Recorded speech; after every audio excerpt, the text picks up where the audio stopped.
పెరిగిన ఆనాటి భవంతిని కోట్ల రూపాయలు ఖర్చు చేసి రీమోడలింగ్ చేస్తున్నారు ప్రముఖ సినీ నటులు మాగంటి మురళీమోహన్. అంతేకాదు, ఈ ఇంటిని రానున్న రోజుల్లో ప్రజా ప్రయోజనార్థం వినియోగిస్తానంటున్నారు ఆయన.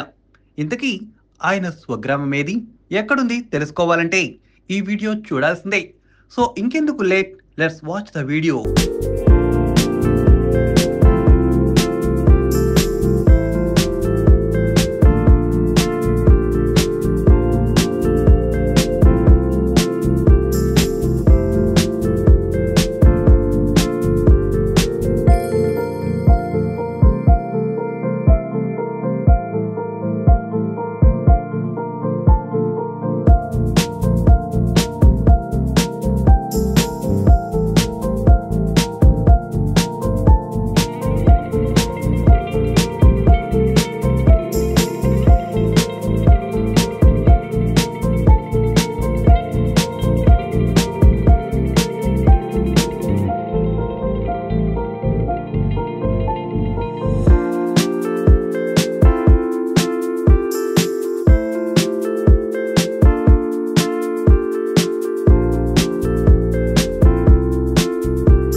ఏలూరు జిల్లా ఏలూరు రూరల్ మండలం చాటపరు గ్రామంలో పుట్టి పెరిగి ప్రముఖ చలనచిత్ర కథానాయకులుగా, రాజకీయవేత్తగా, వ్యాపారవేత్తగా, సినీ నిర్మాతగా ఇలా విభిన్న రంగాలలో తనదైన శైలిలో విజయ పతాకాన్ని ఎగురవేసి జయభేరి మ్రోగించారు మాగంటి మురళీమోహన్.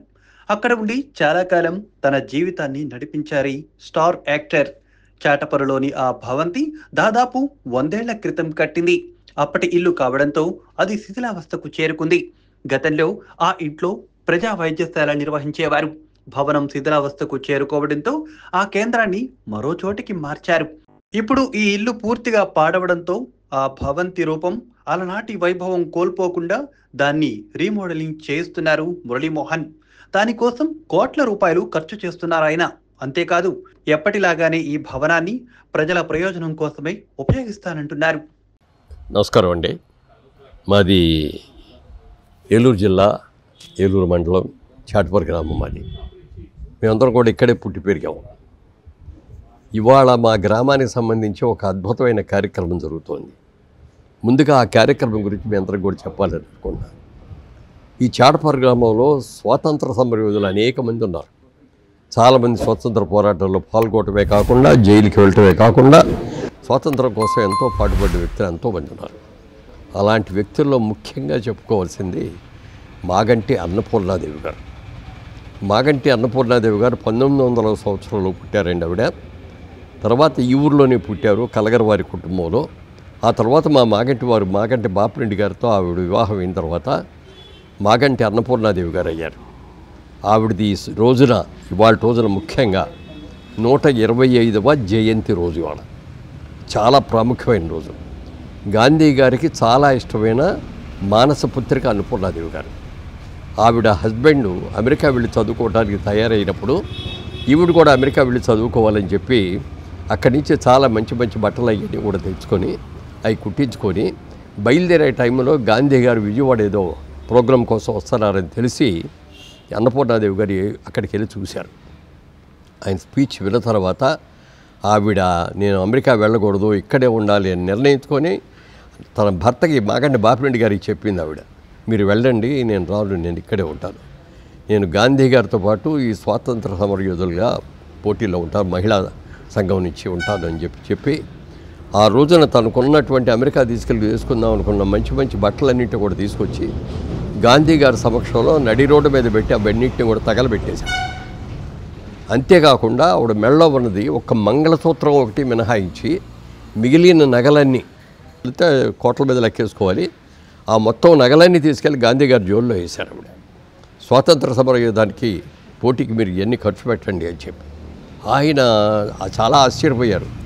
ఎవరైనా ఉత్సాహంతో వేస్తే ఒక గాజులు వేస్తారు, లేకపోతే ఉంగరాలు వేస్తారు, లేకపోతే ఒక గోల్స్ వేస్తారు, కానీ నువ్వేంటమ్మా ఒక మంగళసూత్రాన్ని మినహాయించి మొత్తం అన్నీ వేసేసావు, ఆవేశంతో ఇస్తున్నావు అంటే కాదండి, నేను నిజంగానే ఇస్తున్నానని చెప్పి ఆవిడ తీసుకుని ఆ రోజు నుంచి ఆవిడ గాంధీ గారి దగ్గర దీక్ష తీసుకుంది. మహిళా కార్యకర్తగా అద్భుతంగా చేసింది ఆవిడ. 1924 ఆ టైంలో ఆయన అమెరికాలో చదువు పూర్తి చదువు మాగంటి బాపిరెడ్డి గారు వస్తుంటే ఆ రోజుల్లో విమానాలు ఇవన్నీ లేవు, ఓడల్లో వెళ్ళిచ్చేవారు. ఆయనని రిసీవ్ చేసుకోవడానికి అన్నపూర్ణాదేవి గారు బొంబాయి వెళ్ళింది. బొంబాయిలో ఓడర్ రేవులో ఆయన్ని రిసీవ్ చేసుకున్న తర్వాత ఆయన వస్తూ సూటు వేసుకొని కళ్ళజోడు పెట్టుకొని పైన హ్యాట్ అది పెట్టుకొని దిగారు ఒక దొరలాగా. ఈవిడ ఆయన్ని చూసింది, చూడగానే దగ్గరికి వెళ్ళి, ఏమండి నేను గాంధీ గారి దీక్ష తీసుకున్నాను, ఇవ్వండి ఖద్దరు బట్టలు ఖద్దరు తప్ప ఏమీ వేసుకోవట్లేదు, నా మీద మీకు ప్రేమ అభిమానం ఉంటే మీరు కూడా ఆ సూట్ అవన్నీ తీసేయండి, ఆ హ్యాట్ తీసేయండి, ఆ కళ్ళజోడు తీసేయండి, ఇదిగోండి నేను ఖద్దరు బట్టలు తెచ్చాను, ఈ ఖద్దరు పంచి కట్టుకోండి, ఈ ఖద్దరు లాల్చి వేసుకోండి, పైన ఖద్దరు కండవా వేసుకోండి, ఖద్దరు టోపీ పెట్టుకోండి అనగానే ఆయన వెంటనే భార్య మాట కాదు అనకుండా అవన్నీ కూడా తీసి మొత్తం అట్లా సముద్రంలో పారేసేసి ఖాదీ బట్టలతో ఆయన కూడా ఈ గ్రామానికి వచ్చారు. మళ్ళీ ఆ విధంగా అసలు ఎన్నో కార్యక్రమాలు చేశారు ఆవిడ మాగంటి అన్నపూర్ణాదేవి గారు. కానీ దురదృష్టవశాత్తు ఆవిడకి 1927వ సంవత్సరంలో క్షయవాది వచ్చింది. ఆ రోజుల్లో క్షయం వచ్చిందంటే ట్రీట్మెంట్ కూడా పెద్దగా లేవు. మదనపల్లి దగ్గర ఉన్న శానిటోరియంలో తీసుకెళ్ళి అక్కడ జాయిన్ చేశారు. అక్కడ కొద్ది కాలం ఉండి అక్కడే పరమపదించారు ఆవిడ.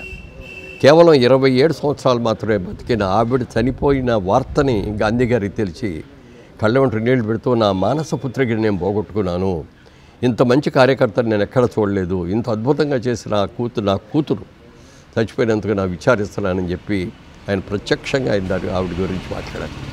అలాంటి అద్భుతమైన గ్రామం ఈ గ్రామం. అలాగే మాగంటి బాపిరెడ్డి గారి తర్వాత ఇప్పుడు ఆంధ్రప్రదేశ్ వచ్చింది, కానీ అంతకుముందు మనం మద్రాసులో ఉండేవాళ్ళు, మెడ్రాస్ స్టేట్లో ఉండేవాళ్ళు మనందరూ కూడా, ఆంధ్రులు అందరూ కూడా. ఆ టైంలో ఆయన ఐఏఎస్ ఆఫీసర్గా ఇదయ్యి తర్వాత మినిస్టర్ కూడా అయ్యి ఆయన ఆ గవర్నమెంట్లో ఉన్నారు. అలాంటి గ్రామం ఇంకా ఎంతోమంది, మా నాన్నగారు వాళ్ళు ఉన్నారు, మా పెదనాన్నలు ఉన్నారు, మా పెత్తాతలు ఉన్నారు, వాళ్ళందరూ కూడా ఈ స్వాతంత్ర సమరయోధులు పుట్టినటువంటి గ్రామం ఇది. ఆ మాగంటి అన్నపూర్ణాదేవి గారిది ఇవాళ 125వ జయంత్యుత్సవం. ఆ జయంత్యుత్సవంగా ఆ మహాతల్లి ఎక్కడున్నా ఆవిడికి ఆత్మకు శాంతి కలగాలని, ఆవిడ ఆశీస్సులు మా అందరి మీద ఉండాలని మనస్ఫూర్తిగా కోరుకుంటూ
ఇదే అంశంపై యాక్ట్తో మాట్లాడిన మాగంటి మురళీమోహన్ తాను పుట్టి పెరిగిన ఇంటి గురించి వివరిస్తూ గతాన్ని మరోసారి నెమరు వేసుకున్నారు.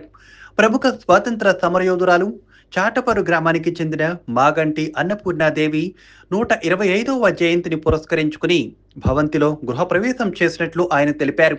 భవిష్యత్తులో ఈ ఇంటిని కళ్యాణ మండపంగా మార్చాలా లేకుంటే ఉచిత కంప్యూటర్ శిక్షణ శిబిరంగా తీర్చిదిద్దాలా అనే అంశంపై గ్రామాల ప్రముఖులతో సమాలోచనలు చేస్తున్నట్లు ఆయన వెల్లడించారు.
ఇక ఈ ఇంటి గురించి చెప్పడం వస్తే ఈ ఇంటిని మా తాతగారు మాగంటి పెద్ద సుబ్రహ్మణ్యం గారు, అలాగే మా నాయనమ్మ మాగంటి మాణిక్యమ్మ గారు వాళ్ళిద్దరూ కలిసి కట్టిన ఇల్లు ఈ ఇల్లు.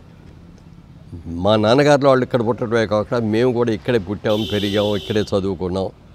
ఇక్కడి నుంచే వ్యాపార రంగంలోకి వెళ్ళాం, ఆ వ్యాపార రంగం నుంచి సినిమా రంగంలోకి వెళ్ళాం. అన్ని చోట్ల కూడా ఉన్నాము.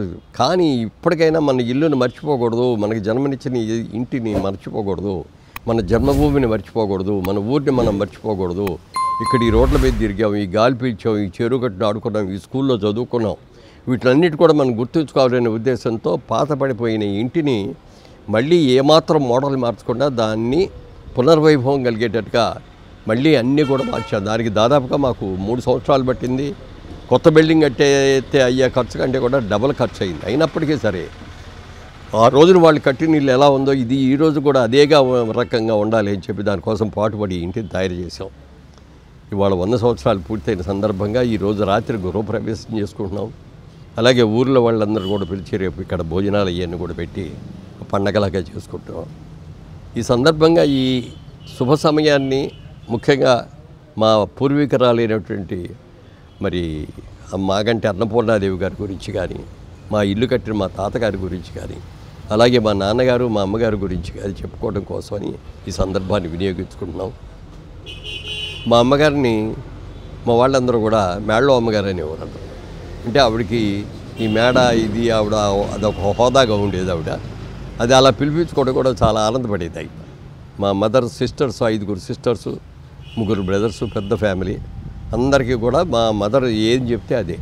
సుప్రీం కోర్టు ఆర్డర్ వచ్చేసింది అని ఎవరనమాట. వీడు పలానా పని చేద్దామంటే అక్క చెల్లెళ్ళు కానీ, ఒక అన్నయ్య, 2 తమ్ముళ్ళు వాళ్ళు కానీ పెద్ద అక్కయ్య చెప్పిందంటే చేసిందంటే చేసేవారు. అలా ఆవిడకి విపరీతమైన విలువిచ్చేవారు.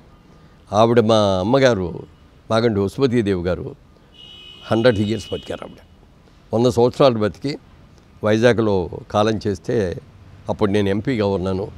రాజమండ్రిలో పవిత్ర గోదావరి ఒడ్డున అంతిమ సంస్కారాలు అక్కడ చేయాలని చెప్పి మా చెల్లెల్ని వాళ్ళని కూడా ఒప్పించి రాజమండ్రి తీసుకొచ్చి రాజమండ్రిలో ఖననం చేయటం, దిన కార్యక్రమాలు కూడా అక్కడే చేయడం జరిగింది. మా నాన్నగారు కూడా 96 సంవత్సరాలు బతికారు. ఆయన కూడా 100 సంవత్సరాలు బతుకుతారు అనుకున్నాం, కానీ మా అమ్మగారి కంటే ముందే ఆయన చనిపోవడం జరిగింది.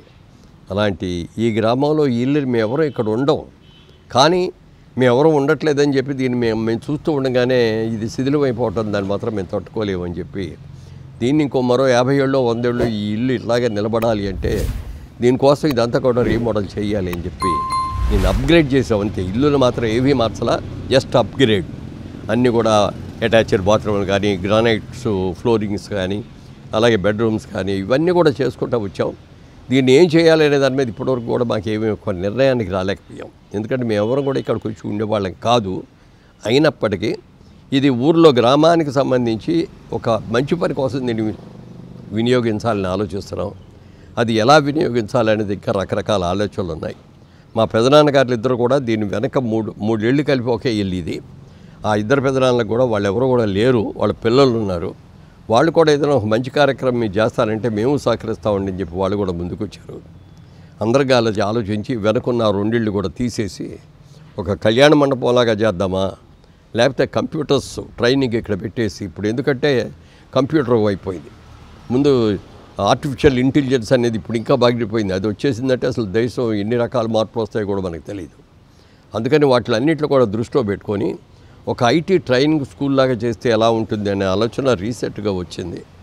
దాని గురించి ఆ ప్రముఖులతో, కొంతమందితో, పెద్దవాళ్ళతో మాట్లాడి వాళ్ళందరూ కనుక ఇక్కడికి మంచి ప్రొఫెసర్స్ని వాళ్ళకి పంపిస్తామనేటైతే ఇక్కడే ట్రైనింగ్ కాలేజీ లాగా పెట్టి వచ్చిన వాళ్ళందరికీ బాగా చదువుకునే విద్యార్థులకు అందరికీ కూడా ఉచితంగా ట్రైనింగ్ ఇస్తూ, అలాగే హౌస్ వైఫ్స్ రాబోయే రోజుల్లో కంప్యూటర్ రూపంలో తెలుసుకోలేకపోతే పిల్లలు ఏదైనా అడిగితే కూడా చెప్పలేని పరిస్థితి తల్లులకు రాకూడదని ఉద్దేశంతో వాళ్ళకు కూడా ట్రైనింగ్ ఇవ్వాలని ఒక ఆలోచన.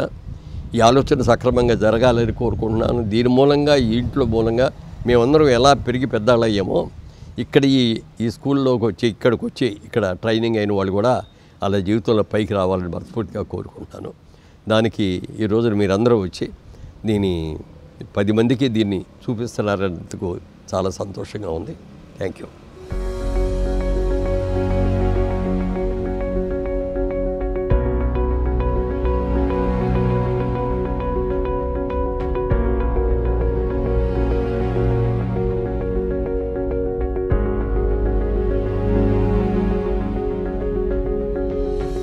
ఇంత పురాతనమైన ఇంటిని ఎలా రెనోవేట్ చేశాము అనే దాని గురించి మీకు చెప్పాను.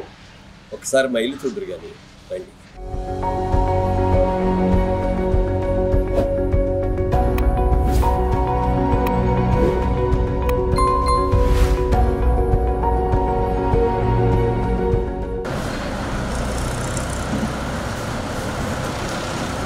ఈ ఇల్లు కట్టినటువంటి నా తాతగారు మాగంటి సుబ్రహ్మణ్యం గారు, అలాగే మా నాయనమ్మ మాగంటి మాణిక్యం గారు.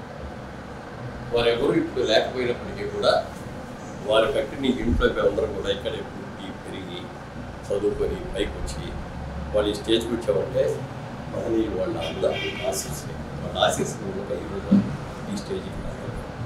అలాగే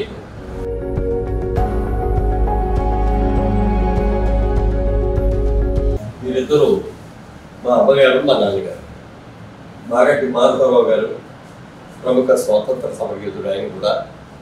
అలాగే ప్రభుత్వం గుర్తించి ఆయన తామపత్రం కూడా ఇచ్చి ఫ్రీ మెడికల్ కార్డు, అలాగే ట్రావెల్ ఏ దేశంలో ఎక్కడికైనా అంటారు కూడా ఉచితంగా ప్రయాణం అన్నింటికి కూడా ఇచ్చిన మాధవరావు గారు. ఆయన 96 సంవత్సరాలు బతికారు. ఆయన ఇప్పుడు మా అమ్మగారు మీద ఈ ఊర్లో అందరూ కూడా మేడం అమ్మగారు అని పిలుస్తారు. బాగా విశ్వతీదేవి గారు అంటే 100 సంవత్సరాలు బతికారేవాడు విశ్వతీదేవి గారు.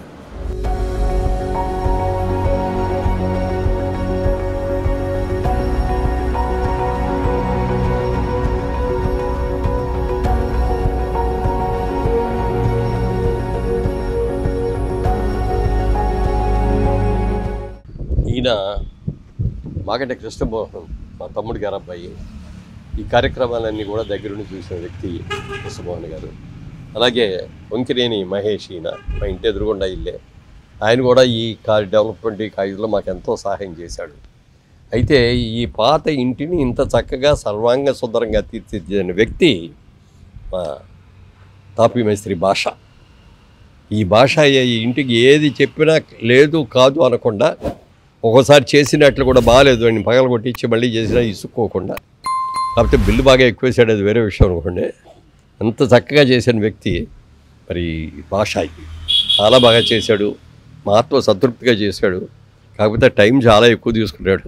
2 ఏళ్ళు పైన పట్టింది, 3వ సంవత్సరం ఇది. అయినప్పటికీ కూడా అందరూ ప్రతి ఒక్కరు వంక పెట్టడానికి వీలు లేకుండా చాలా చక్కగా చేసిన వ్యక్తి, మంచి వ్యక్తి భాష. ఈ అవకాశం నాకు ఇచ్చినందుకు చాలా సంతోషపడుతున్నానండి. కొంచెం టైం తీసుకున్నా కానీ సార్కి నచ్చేలాగా పని మొత్తం శుభ్రంగా నీట్గా చేసి ఇచ్చాను.